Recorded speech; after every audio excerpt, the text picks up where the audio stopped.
on Juneteenth, which of course is a celebration of freedom. It goes by several names, and I guess I should advance this a little bit. It goes by several names: Jubilee Day, Freedom Day, Emancipation Day, Juneteenth. But it came about because, as you probably know, 1862, there was the Emancipation Proclamation, which was supposed to free everybody from slavery. But there were some people in Texas, obviously, that did not get the word. And so Juneteenth, 1865, 2 years later, the record suggests that some 2,000 Union soldiers marched into Galveston Bay, Texas, and found 250,000 people still enslaved. And they said by executive order, you were free. And so this became known as Juneteenth. And it was a celebration that took place because people began to recognize, of course, their freedom. Now, there are some detractors about the holiday itself. While we do celebrate superficially the idea of Juneteenth, we probably get to the fact that a lot of people are saying that slavery has just evolved. You know, it suggests, and this is where we were bringing Michelle Alexander to some extent, but slavery has just evolved. It's now morphed into a newfangled form of social control. And Michelle Alexander is an attorney that's written this book, came out some time ago. We did have the opportunity to meet her in Waterloo. At that time, I guess she was probably charging very little. I don't know how much she charges now, but she worked with the, you know, the ACLU. She was one of those kinds of lawyers. She was married to a prosecutor, but she wrote the book, The New Jim Crow, Mass Incarceration in the Age of Colorblindness, because the 13th Amendment said that while it outlaws slavery and involuntary servitude, it does it in all situations except for you know, punishment. And so that's a big exception that has been exploited ever since. And so even though we have the 13th Amendment on the books that suggests that slavery has been done and dealt with, we know that that exception has enabled you know, prosecutors all across America to still put people in jail. Obviously it's just taking so much sustenance away from people's living. And also, it raises the question even about weed, if you will, marijuana. Families have been decimated because of the use of weed, marijuana in their families. And now people are making millions off of it. How ironic or crazy is that? It just seems kind of topsy-turvy. But anyway, we are talking about Juneteenth. And it is a holiday that people would like to say, Happy Juneteenth! And it's just something to think about. Okay, let me see if I can take my time and get this in. There we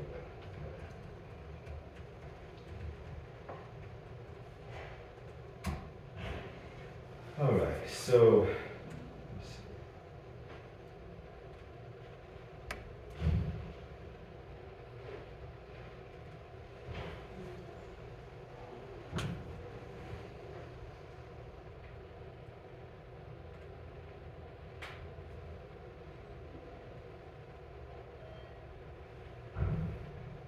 So what we would like to do now is just kind of go through some of the pieces that I've been outlining this for you. So this is a little something about Juneteenth ideas for work. This is something that I highlighted for you: Freedom Day, Jubilee Day, Emancipation Day. Can anybody tell me why Jubilee Day is especially exciting to me? Because my church is named Jubilee United Methodist Church. Jubilee United Methodist Church Freedom Center, that's what we call ourselves. By the way, I just wanted to mention something about the flag. Now, this is an official Juneteenth flag in terms of the colors and the design. It was initially brought forth by a gentleman by the name of Ben Haith. But this is representative of a lot of symbolism, quite frankly. The star, as you can probably imagine, is representative of the Lone State, Texas, because that's where it was first learned that the Emancipation Proclamation executive decree was signed in 1862. But then this bursting, Nova-inspired new star was kind of representative and symbolic of a new star emerging on the scene. There's supposed to be another line. I guess if you twist it this way, you can also see a horizon, so to speak. So it was representative of Afro-Americans bursting forth on the horizon and exploring their newfangled freedom, if you will. But like I say, there are a lot of activists that would argue that, not too much has changed. And while we say that, obviously, we know that a lot has changed, but the reality is that the more things change, the more things stay the same. But as we look at this, of course, we have noted that Juneteenth is the oldest holiday, celebrating the end of slavery. There are some interesting writers who have talked about Juneteenth. Ralph Ellison is one of them. He's my favorite author. He wrote Invisible Man. June of 2021, President Biden made Juneteenth a federal holiday, and it was on Juneteenth that the our Supreme Court rendered the decision that they will uphold the municipal law, Fair Chance Initiative, that the Waterloo Human Rights Commission and the city of Waterloo championed. I guess you want to know, well, why was it ever challenged in the first place? Well, there was an outfit in Des Moines that thought that we should not be able to singularly do anything without it being brought before the whole state. But my argument is that Waterloo is unique. Waterloo is considered the diversity capital of the whole state. When you consider the diversity mix that we have in Waterloo, African Americans representing 17% of the population of the city of Waterloo, 8% of the whole county, and then when you also consider the growing Latino population that's happening in Waterloo, along with all of the other immigrants that work at Tyson Plant, there are like 45 to 50 some languages and dialects spoken in the Waterloo public school system. And so there's a great deal of diversity there. And I argue that the reason why we need the Fair Chance Initiative is because nobody else has our degree of diversity. They may not be impacted in the same way that Waterloo would be. And so obviously the our Supreme Court, I guess, eventually agreed with us. And so they rendered that decision. And so we were excited about that. So there's different ideas of what you could do. Office art display. You can display a flag like what you see represented in the room here.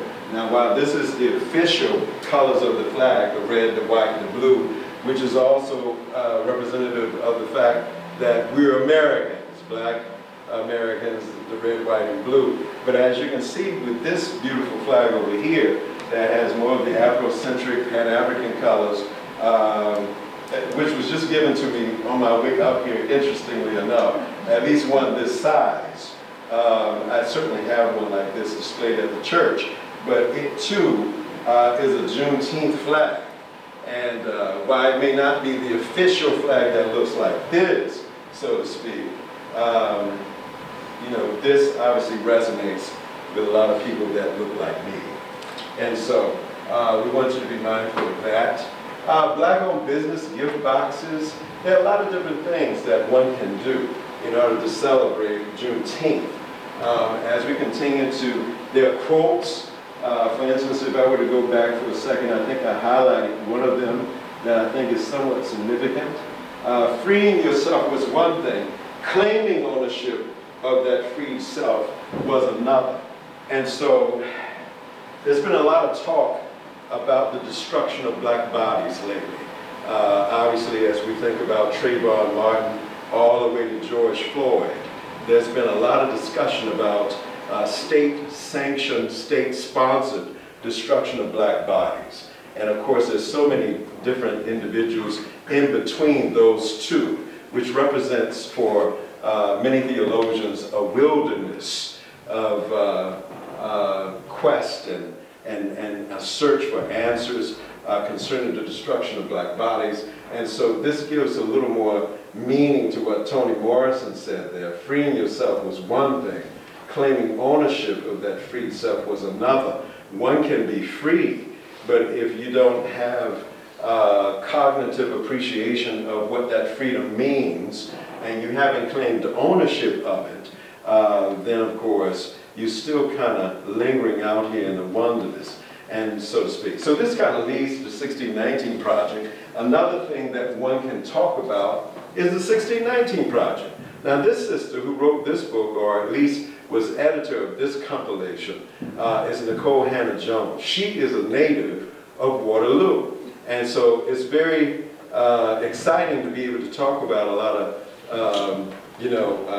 movements and whatnot, knowing that Nicole Hannah-Jones, this MacArthur genius, and this great award winner, has also said things that fall in line with what I said. Because one of the things that did happen in Waterloo, as you probably know, in 2018, there was a report that came out. It's called the 24/7 Wall Street Report, and they have redone it now. Waterloo may not necessarily be number one on that list anymore as one of the worst places for Afro-Americans to thrive in all of the United States of America. We have slipped down now to number 6, but obviously our numbers are still out of whack.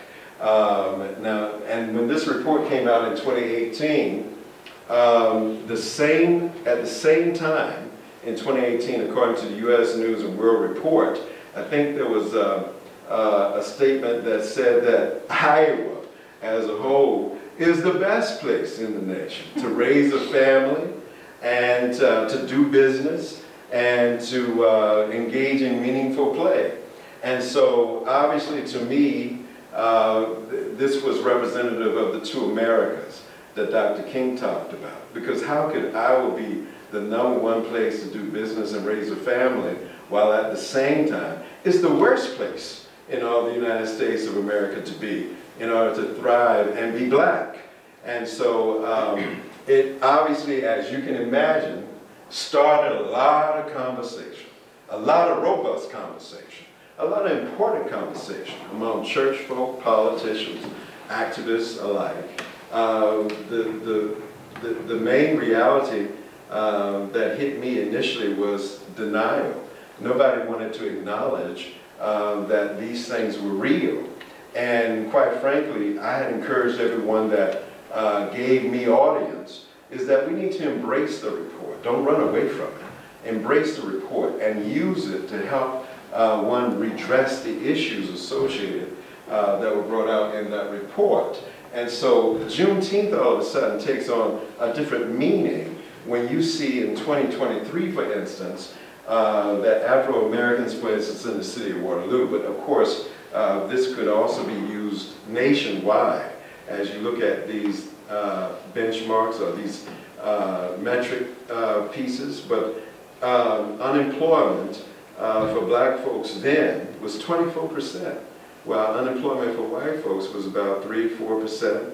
The number has jumped from 24% to about 14%, but it's still bad, because if you go to Arizona and you say, oh no, it can't be 115 degrees, that's just too hot, right?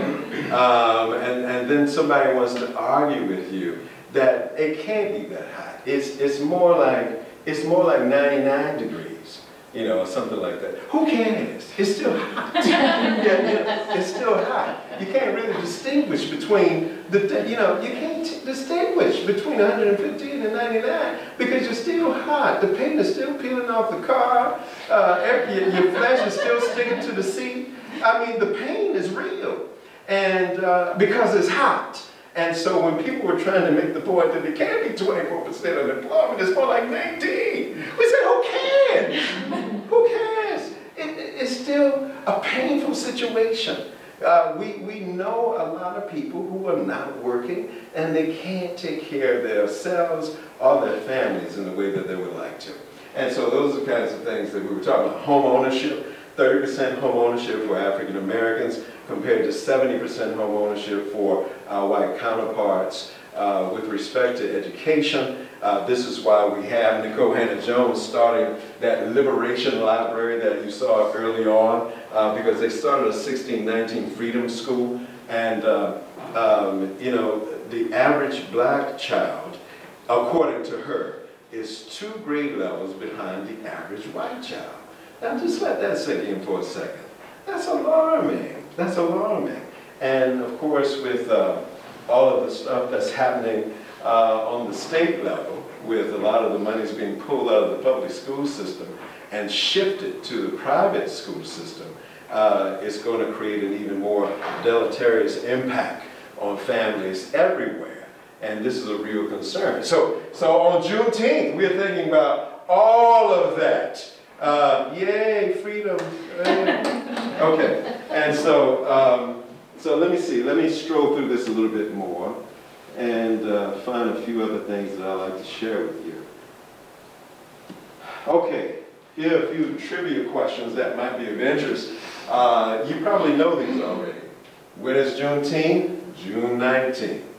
And it was in 1865, 2 years after the Emancipation Proclamation was signed, roughly, so to speak. Another name for Juneteenth: Freedom Day, Emancipation Day. I would like to say Jubilee Day. Jubilee has a significance in Bible literature, of course, because it represents freedom of all debt. You escape all debt. It gives you an opportunity to start over. And so that's why you see a lot of that symbolism in here. A new star, this nova inspired, it's an astronomical terminology. This is a new star, you know, and that kind of thing, bursting on the horizon. We're all Americans. Let's just work together and get along. It's Emancipation Day because July 4th doesn't mean anything to black folk. Black folk were still enslaved on July 4th. So Emancipation Day is really June 19th, not only for black folk, but for the whole nation, if you think about it. Which war prompted the end of slavery? The Civil War. Which state was the first to celebrate Juneteenth? Texas. What year did it become an official holiday? 2021. And remember, in June 2021, that's when the Iowa Supreme Court said, you know what, we're going to uphold that fair chance initiative that was championed by Waterloo Human Rights Commission and the city of Waterloo. We demonstrated that we did have the right, according to Iowa State Code, that dealt with the responsibility and the authority of individual human rights commissions across the state of Iowa. And 9 Supreme Court justices, for the most part, I don't know if it was unanimous, but they agreed that we need to uphold that. What are the colors? Red, white, and blue, like this. This is the official flag, but of course people get jazzy with it. Here we go. That's why you see that one over there, like that. And what is the symbol? The symbol is of the Juneteenth flag. Well, of course, it's the star. Again, the star is representative, according to Ben Haith, of the Lone Star State, Texas, because that's where the first celebration took place. But then, of course, it is beyond Texas. It's everywhere, which is symbolic of some degree of freedom. As we continue to move through this a little bit. Why are there 2 states that don't commemorate it? My understanding, I'm not sure. I think they have some kind of observance, though, or something, because according to all of the data, it suggests that all 50 states embraced it, the holiday or some kind of observance. Okay. And so maybe the observance part kind of explains that. I just want you to know, paid time off, full day off for Juneteenth is one of the ways you can celebrate. After all, it's a national holiday, a lunch and learn. Pretty much like this. You know, we don't have lunch, do we? But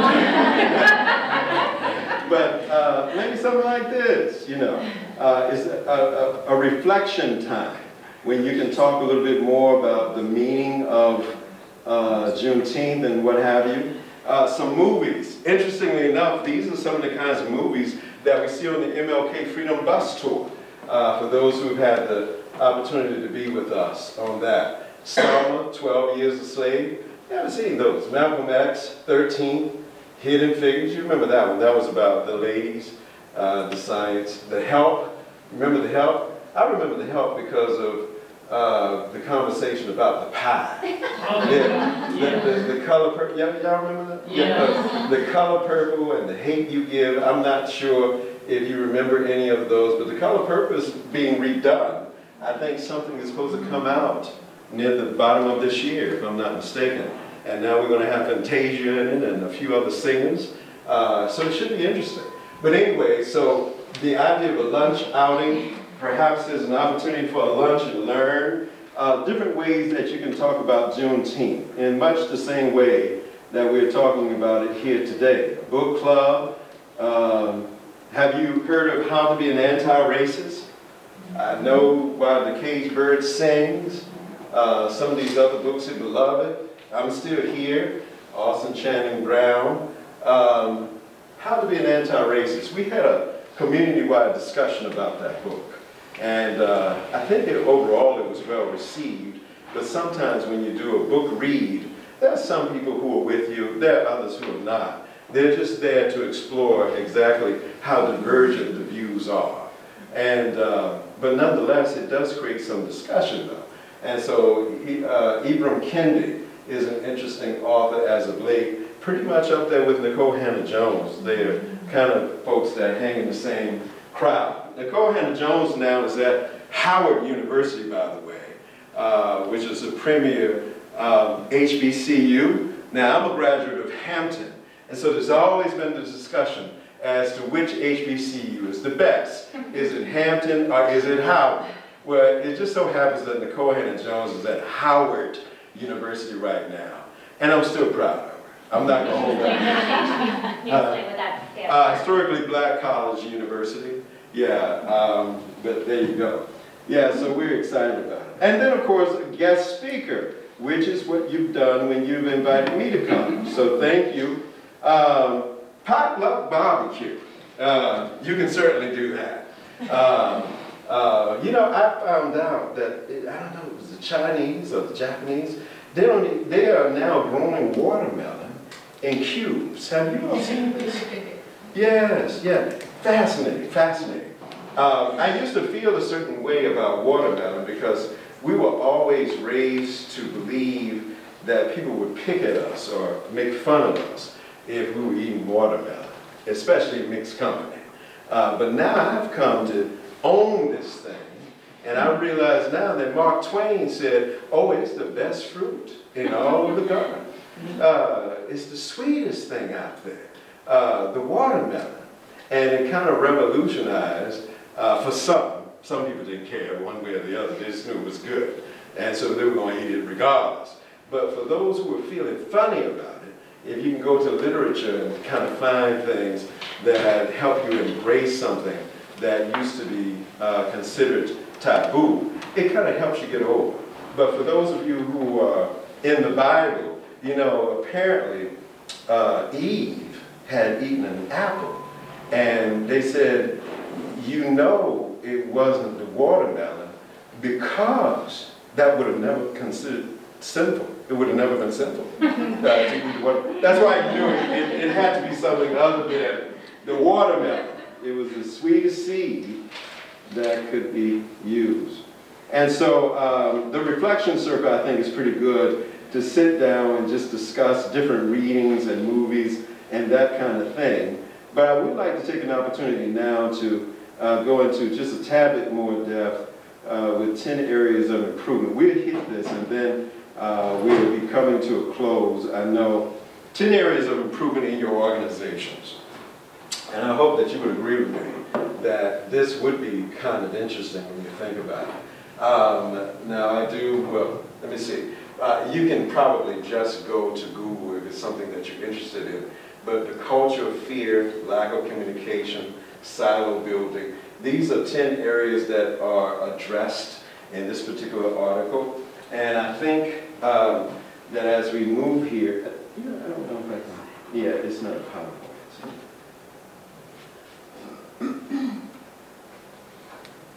One of the biggest ones, as far as I'm concerned, is this culture of fear.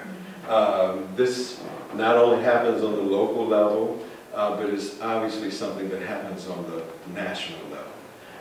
The culture of fear, if you can eliminate that and promote constructive discussion up and down, I think you'd be amazed at how people open up and begin to share ideas that might seem crazy at first, but then they turn out to be absolutely stupendous in terms of helping the agency and then helping other people who may not have even known to even be able to share ideas the way that crazy idea came out of somebody's mouth and hit the table, hit the space. Improving communication. Just don't email and text people or send things, you know, in memo style, but actually engage people in conversation in your staff meetings periodically and what have you. Reducing resistance to change by taking risks, not worrying about the consequences. Workplace friendships, eliminating bureaucracy and impediments. This is another one that I found to be important in my sphere of work in human rights, but also, quite frankly, with the church too. You know, sometimes you can get so caught up in bureaucratic engagement that it just stifles the actual spirit of collaboration and camaraderie. And so whenever you can get the red tape out of the way and just allow people to kind of soar and be free, you'd be amazed at what happens as a result of taking off those restraints. It's your flag, but of course people get jazzy with it. Here we go. That's why you see that one over there like that. And what is the symbol? What symbol is on the Juneteenth flag? Well, of course, it's the star. Again, the star is representative, according to Ben Haight, of the Lone Star State, Texas, because that's where the first celebration took place. But then, of course, it is beyond Texas. It's everywhere, which is symbolic of some degree of freedom. As we continue to move through this a little bit, why are there 2 states that don't commemorate it? my understanding, I'm not sure. I think they have some kind of observance, though, or something, because according to all of the data, it suggests that all 50 states embraced it, the holiday or some kind of observance. Okay. And so maybe the observance part kind of explains that. I just want you to know, paid time off, full day off, but Juneteenth is one of the ways you can celebrate. It's, after all, it's a national holiday, a lunch and learn. Pretty much like this. You know, we don't have lunch, do we? But, but maybe something like this, you know. It's a reflection time when you can talk a little bit more about the meaning of Juneteenth and what have you. Some movies. Interestingly enough, these are some of the kinds of movies that we see on the MLK Freedom Bus Tour. For those who've had the opportunity to be with us on that. Selma, 12 Years a Slave. You haven't seen those. Malcolm X, 13, Hidden Figures. You remember that one. That was about the ladies, the science. The Help. Remember The Help? I remember The Help because of the conversation about the pie. Yeah. The color purple. Y'all remember that? Yeah. The color purple and the hate you give. I'm not sure if you remember any of those, but the color purple is being redone. I think something is supposed to come out near the bottom of this year, if I'm not mistaken. And now we're going to have Fantasia in it and a few other singers. So it should be interesting. But anyway, so the idea of a lunch outing, perhaps there's an opportunity for a lunch and learn. Different ways that you can talk about Juneteenth in much the same way that we're talking about it here today. Book club. Have you heard of How to Be an Anti-Racist? I know Why the Caged Bird Sings. Some of these other books, Beloved, I'm Still Here, Austin Channing Brown. How to Be an Anti-Racist. We had a community-wide discussion about that book. And I think that overall it was well received, but sometimes when you do a book read, there are some people who are with you, there are others who are not. They're just there to explore exactly how to do things, which we have shown on the MLK Freedom Bus Tour, by the way, without people feeling viscerally moved by something they hear or see on the silver screen, or even in discussion when you're reading something like the 1619 Project, or hearing some poetry or something like that. I just think it's impossible not to be moved in some way. I think it pulls things back a little bit, and it kind of moves people. I appreciate the question. But the idea of finding a demographic breakdown of what's happening in your city, and then just kind of moving from that. Because sometimes the DEI work, it just seems kind of silly, particularly if you've been doing it for a long time. But if you are in a business and it doesn't have a whole lot of black people, and you're trying to figure out how to diversify, you just hire more black people. Just hire more qualified black people. If you don't have enough women. And of course, just recently, oh my God, it just seems like, it's just me, does the world seem to be going backwards? There was one major denomination that said if a woman is a pastor, they want to disassociate from, now women, my understanding, about 50% of the population on the globe. And so the idea of trying to start this kind of culture war, why? What's up with this? It just seems absolutely insane. But if your organization doesn't have enough women, then hire more qualified women. And things will change. So a lot of times this whole conversation just seems a bit much sometimes. But obviously it certainly affords one the opportunity to explore ways in which people can come together. And so here we have a few pictures, but maybe this is a good time to just kind of play this little 8-minute video for you so you can have a better appreciation for the MLK Freedom Bus Tour. The MLK Freedom Bus Tour was started in 2018, and it was called a vision tour at that particular time. My wife and I went on it, along with a few other people, and we used another church's bus. And before we got on the road, we decided to fix their heat, because the heat was not, and we were in the winter time. And so we decided to wait for about 4 hours until the bus was ready to roll, and then we got on the roll a little late, but we started moving. And as we started moving, we encountered a few other problems with that bus in 2018. We realized that the gas hand wasn't working too well. When we began to appreciate that, we had to improvise. And so we started taking notes after we filled it up, how many miles we traveled, so we would know exactly, how to mark this thing off. And then we also noticed that the condensation was building up on the windshield. I mean, it just seemed like problem after problem. But we went all the way there and came all the way back. And after we got back, Annie said, "Oh my God, I'm so glad you're back." I said, "What happened?" They said, "We had no idea y'all were going the whole week with the bus. We thought it was just a day's journey." And that's when I realized that the Lord is real. Because we weren't even supposed to be going with their bus for all that time. I don't know where the communication went, but Lord, have mercy.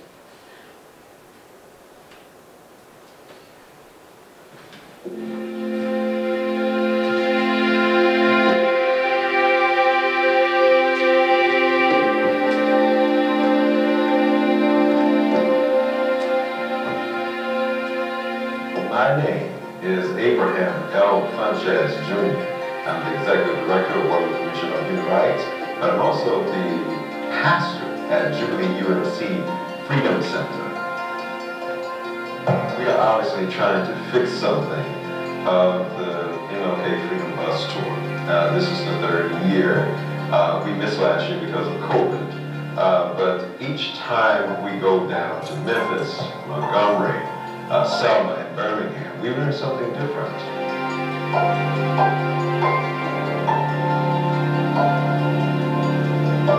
We have the privilege of actually listening to Elaine Turner, a bona fide historian that's taking us on a tour, her heritage tours. And now we're at the church, Claiborne, where Dr. King led the sanitation march back in the 60s. And it's just so awe-inspiring.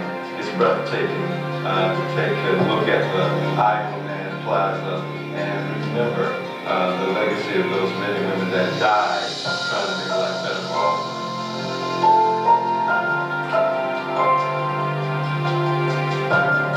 They decided to take time and back to one of those trucks to get out of the rain. But there was a malfunction in the electrical system in that truck, and the grinder began operating. And crushed those men to death. The other men simply had enough, so they went on strike. They began meeting right here at Claiborne Temple in the church instead of going to work, and they marched every day, carrying signs that read, "I am man."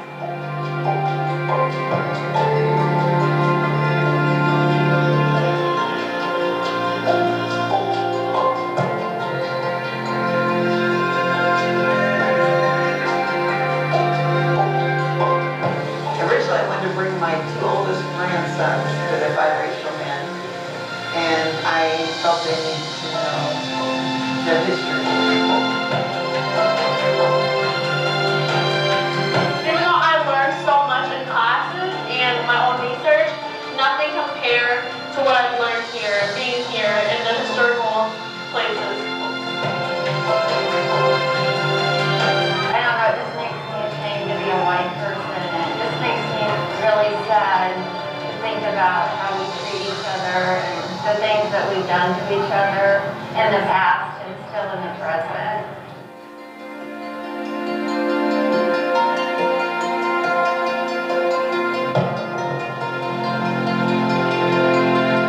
Well, I heard about the trip from Hawkeye because I'm a Hawkeye student and I'm really passionate about civil rights.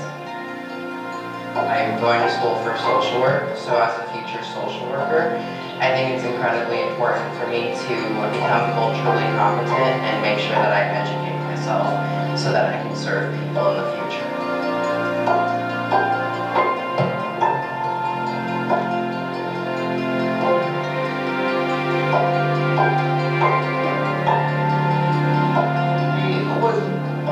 Grew up in white Iowa, small towns. I live out in the country yet. I'm surrounded always by white people. Iowa, and everything. And I knew that I did not understand civil rights.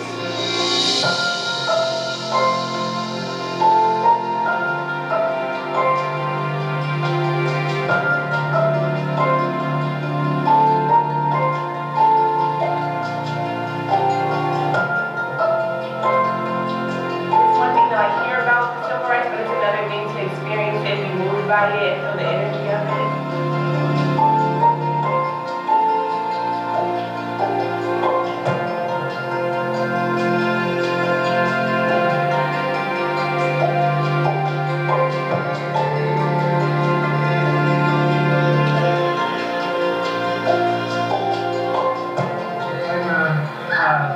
Social sciences education student at UNI, and I just think coming on a bus tour like this is important for me as a lifelong student of history, but also important for my future students, because if I go to these locations personally, then I can relate that and build my students in that when I eventually teach them about civil rights and slavery. It's for me, history, learning about history is a cycle. I learn about it so I can teach other people about it. That's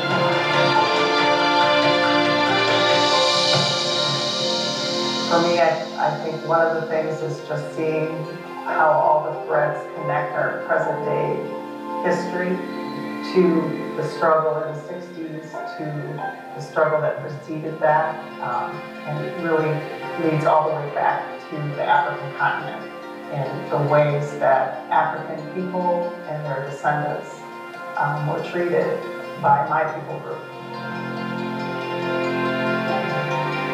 I've known the history. Today, it went into my heart. And as a preacher, I've always said it's better to preach with stories. And today, we heard story after story, or read story after story, and that's what helped get it into my heart. Please move to the back of the bus. I need that seat now. Please move back. If you can sit there another bus is supposed to get off and into one good. If you don't move out of that seat, I'll have you arrested. Get up from there. The museums and the displays, the presentations, the tours, the statues are impossible to choose among, but that there's one kind of experience that's probably the biggest impact, and that's the opportunity to actually be physically in places that I would not have normally been, like walking across the Edmund Pettus Bridge or being invited at the Legacy Museum to step onto a piece of property where actual human beings were being bought and sold at auction, to wind through the National Museum of Civil Rights and suddenly find yourself just separated by a window pane and a few feet from the actual place where Dr. King was knocked onto by the bullet that killed him. Those are incredibly visceral experiences, and that's more than gaining new information and new ideas and learning a broader range of information about the civil rights movement. That's a very visceral experience, and what I hope has changed me.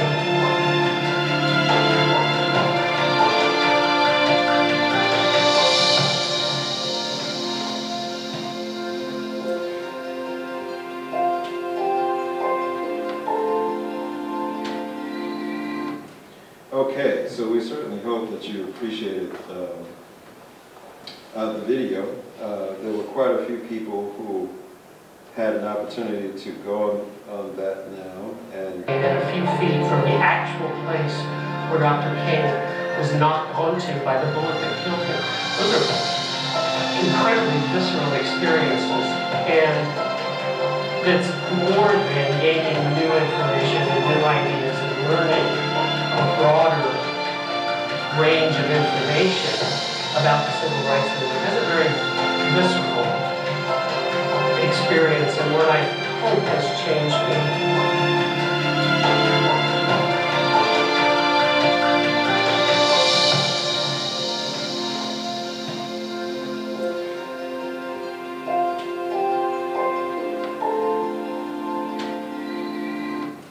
Okay, so we certainly hope that you appreciated the video. There were quite a few people who had an opportunity to go on that now, and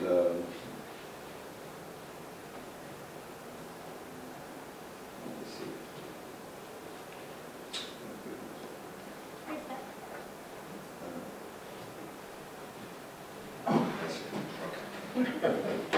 Okay. So anyway,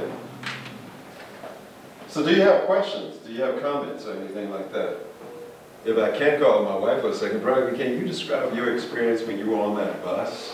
You sat right by Rosa Parks on that bus. I mean, when I first went there, I mean, it was like overwhelmed to see a lot. And then like going to the Lynching Memorial and seeing like all the names and people that was unnamed, that people was lynched and stuff. And it was like silence after. I just couldn't talk to nobody because it was just overwhelmed just to take in all that information. But it was a nice tour to go to. And so it's moving for black folks too. One of the things that I always thought was funny, after we had taken the tour, people were like, oh, and rightfully so, we should get all of our babies, all of the young people to go. But the reality is, my experience is that the elders also wanted to go back to those spaces, places, because they really hadn't had an opportunity to take the time to go to Memphis, Montgomery, Selma, Birmingham, for instance, to go to those iconic civil rights, human rights spaces so that they could take their time and explore it for themselves and kind of see firsthand. The air, I'll tell you, the air is different down there. It really is, yes, sir. I think we had 2 others here who were on the tour. Yeah. And they're not saying much. But I will say that the fact that they went on that tour started our Martin Luther King event that we had in our support to Juneteenth, because they were so taken by they had to do something. That's powerful. So it's a very powerful tour. Well, thank you. I appreciate you even sharing that, because now I'm going to use that to talk about why the tour is important. Yes, ma'am. Yeah, and I mean, and the further part of the story really is that we started with a year-long study of the 1619 project that led to, well, then, and then you being invited to First Methodist here in town, and then that led into the tour, and then that led into the Martin Luther King celebration that we now have in the winter, and then the service of repentance that's happening this weekend. And then and all of that came out of the original Juneteenth celebration that was in 2020. That's fabulous. Yeah, I think that's fabulous. I'm glad to hear that. Yeah, that's indeed wonderful. In Waterloo, for instance, there was one young lady that said that she was inspired to run for city council as a result of the trip. And so, you know, those stories, coupled with the stories we're hearing here, help us appreciate and help us tell the story that we help build social infrastructure when you take advantage of a trip like this. People come back to their local destination and get involved in the community in a newfound way. There is a Nova-inspired burst of energy that is a new star that arises in the people who are on the trip, and they want to take this energy and flesh it out into the community in a way that builds community up as opposed to rips it apart or something like that. Here's some critical quotes that you might see when you're there at the lynching memorial. They have inspiring statements all around the facility, and this is an outside museum, by the way, so to speak. But they have these columns representative of lynchings that happen within a particular locale. And the reasons why people were lynched is just absolutely amazing. But anyway, a lot of pictures and whatnot. Is there another question? This is the MLK Freedom Bus Tour. Part 2 to your question that you asked me. So how do you get people inspired? Well, businesses can perhaps sponsor a bus. I would love to talk about that. And then, of course, they can also sponsor scholarship opportunities to send people on something like an MLK Freedom Bus Tour because it's very educational. It's a week long from a Monday through a Friday. You know, the cost for an individual now is $450, but that covers everything except food. We're asking you to make sure you bring maybe $150 for at least food for the week. And then, of course, people typically, when they're in Memphis or something like that, they gotta eat some barbecue and this kind of thing. They get t-shirts, cups, to remember the moment. It's not uncommon to see somebody want to, on their own, go back again, because sometimes the first time you miss something, and the second time, because of conversations, or because of now, you know, a new inspiration that's caused you to read a little bit more.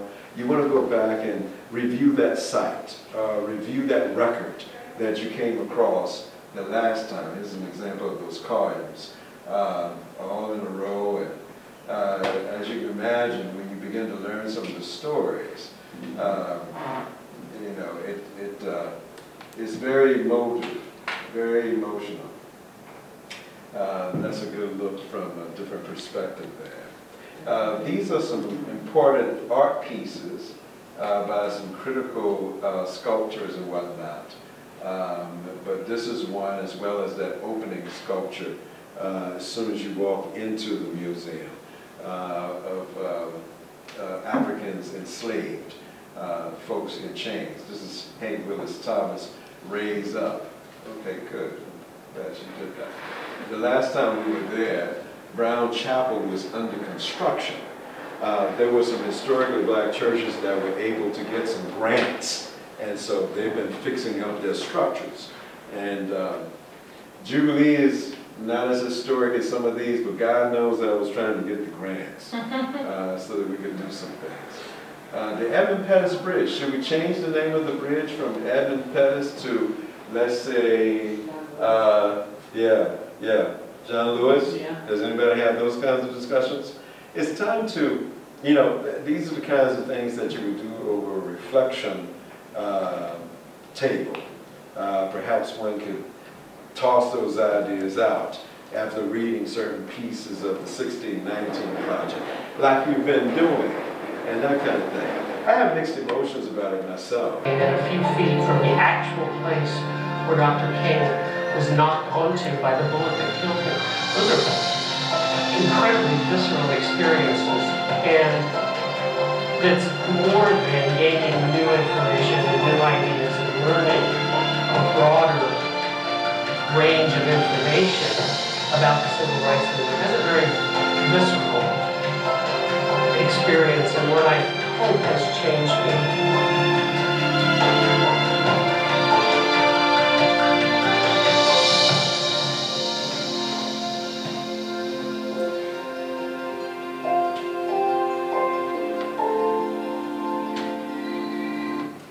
Okay, so we certainly hope that you appreciated the video. There were quite a few people who had an opportunity to go on that now, and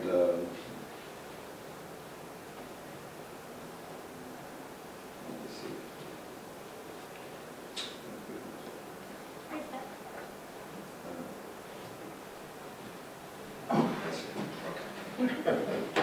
Okay. So anyway, so do you have questions? Do you have comments or anything like that? If I can call my wife for a second, Brian, can you describe your experience when you were on that bus? You sat right by Rosa Parks on that bus. I mean, when I first went there, I mean, it was like overwhelmed to see a lot. And then like going to the Lynching Memorial and seeing like all the names and people that was unnamed, that people was lynched and stuff. And it was like Reeb, the Unitarian minister, was killed by a mob outside of one of the bars, I think, or something like that. We've got a lot of pictures here. When you saw people's hand in the water, this was at the Southern Poverty Law Center.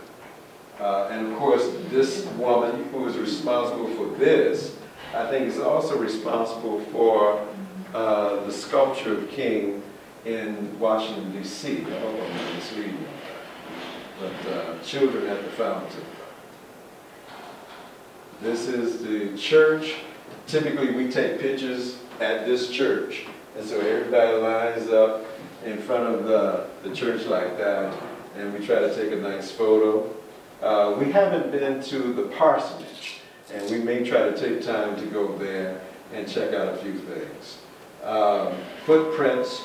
This is across the road there in Montgomery, the footprints. So there's a lot of symbolism before the Capitol. Interestingly enough, at the Capitol in Montgomery, there's a statue to the right of the Capitol, if you're looking right at it, of a man, a doctor by the name of Sims.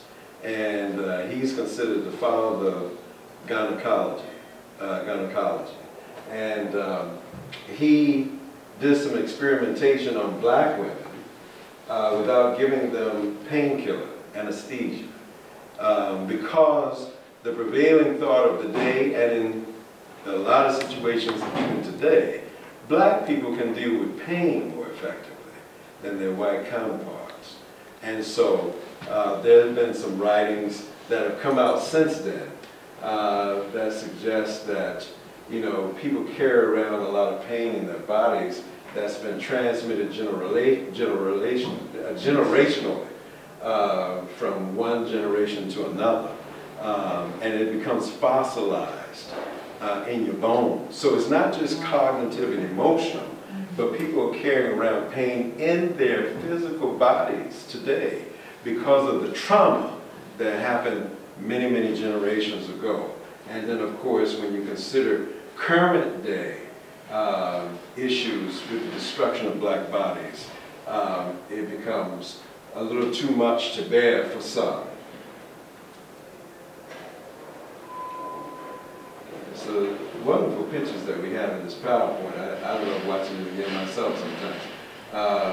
Yeah, there's something there at the bottom of the square. The Capitol is in the back, but then as you come further down, you run into a statue of Rosa Parks and that kind of thing. And so it's kind of interesting to see, I guess, some of it. There's a copy of a picture of that bus, one of the buses, the Mothers of Gynecology.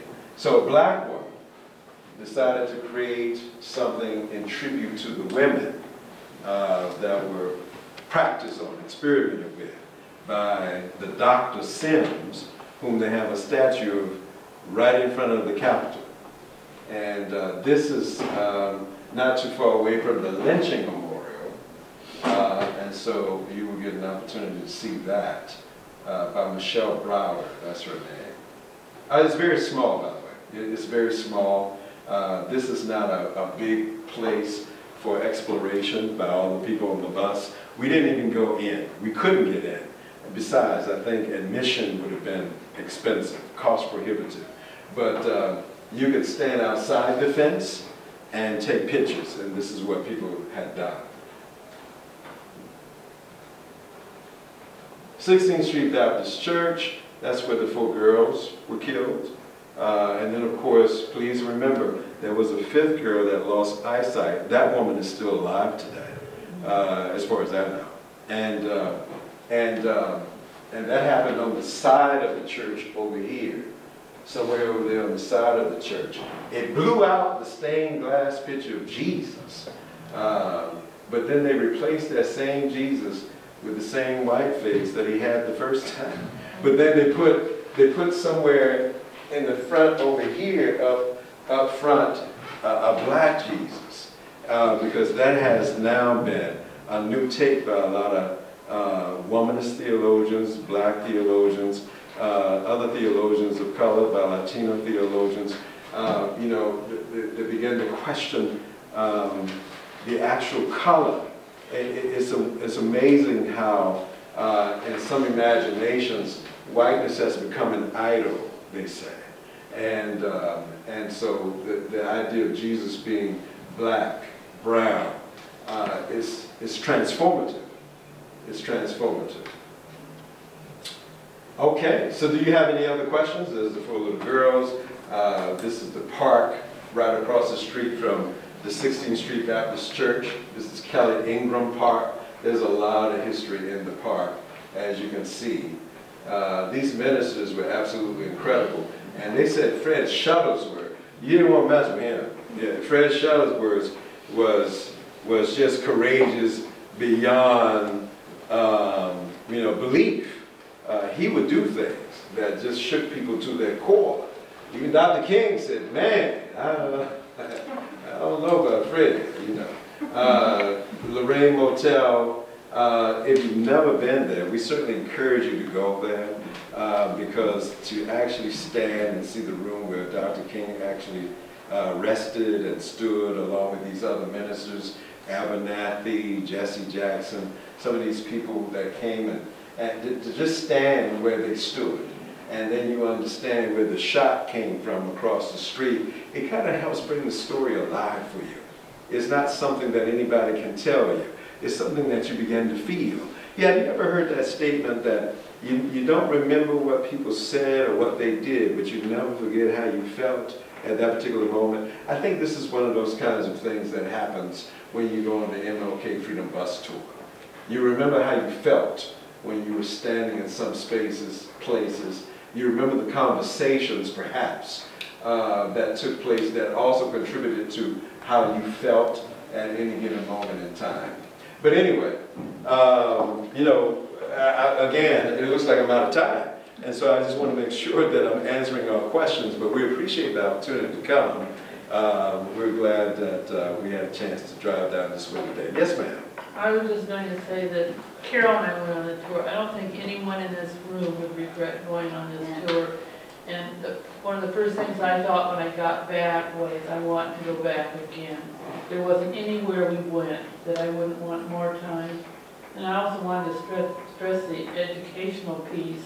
Yeah. That when we were on that bus, it wasn't just movies, it was books, it was reflection, and preparing us for the emotional experiences that we were going into, which were just incredible. And I like the quote from your clip, I've known the history, today it went into my heart. I think, yeah. It was just a powerful emotional experience. I can't imagine anybody not wanting to have this experience. Well, that's great. We love to hear those kinds of things from people who actually had an opportunity to be on the trip. You were impacted by it. Very much so. And I'm very proud of what we've been doing the past year and follow-up. Yeah. Yeah, I am too. I think that sounds great. That sounds great. Yeah. Speaking of what we've been doing, Leanne, what Juneteenth events we're doing here? Yes. On Sunday from 5 to 7 in Central Park, we're having the Juneteenth barbecue potluck, so bring a dish to pass. And Susie Q's doing the grilling, and Buffalo Wild Wings is going to be bringing some sides as well. And we'll just have some fun activities for everyone. And then on Monday night, correct? Mm-hmm. That is going to be the service of repentance and reparations, and that is going to be at St. Paul. Thank you. And at what time again? 7 o'clock. At 7 o'clock. And so we'll be collecting an offering to, and then commending it to the Black community leaders that are here in North Iowa to help start doing some of that deep restorative justice in this area. Yeah, that's good. That's good. Yeah, and it's for everyone. Yeah. That's exciting. Did you know, by the way, we didn't talk about this, but there's a guy right now, his name is Darity. I didn't bring the book. Oh, and by the way, if you want to look through these books, by all means you can. The 1619 Project and the New Jim Crow by Michelle Alexander. But Darity is a scholar, he's an economic scholar, Duke University. And he said that he thinks the number, you know, should be $14 trillion for reparations. And you know, I like to throw it around a little bit because, you know, because it's provocative, for one thing.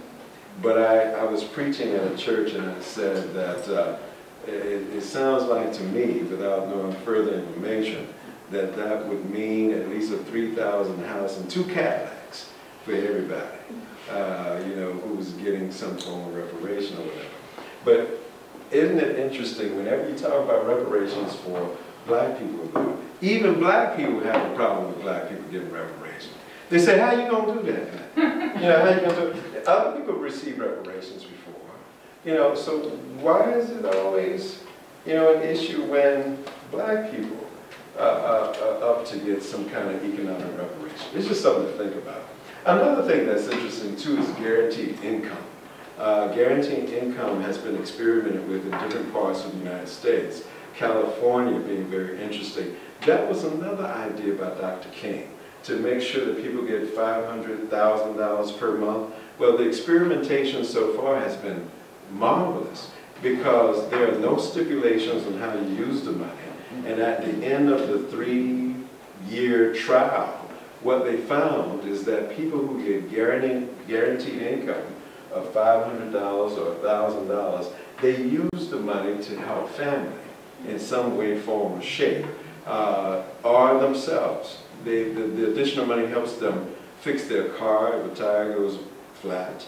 It helps them move from place to place so that they are empowered to get that job or even apply for it now.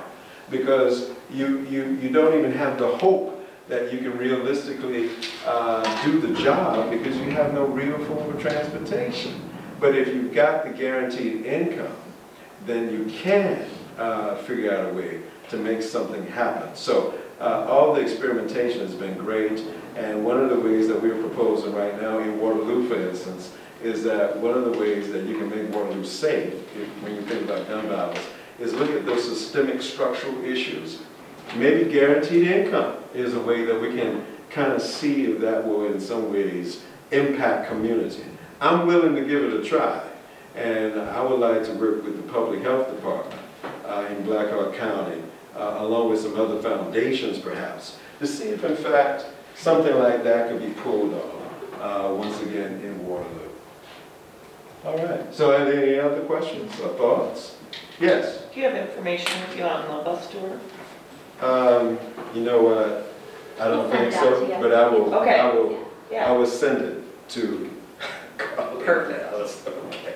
All right. Thank you. Thank you. And any one of us that went on it would be very happy to talk to you about it. I don't know why I didn't. Yeah. But yeah. So anyway, I really do appreciate the opportunity to have this confab with you. It's always great to kind of come and talk about, obviously, the MLK Freedom Bus Tour.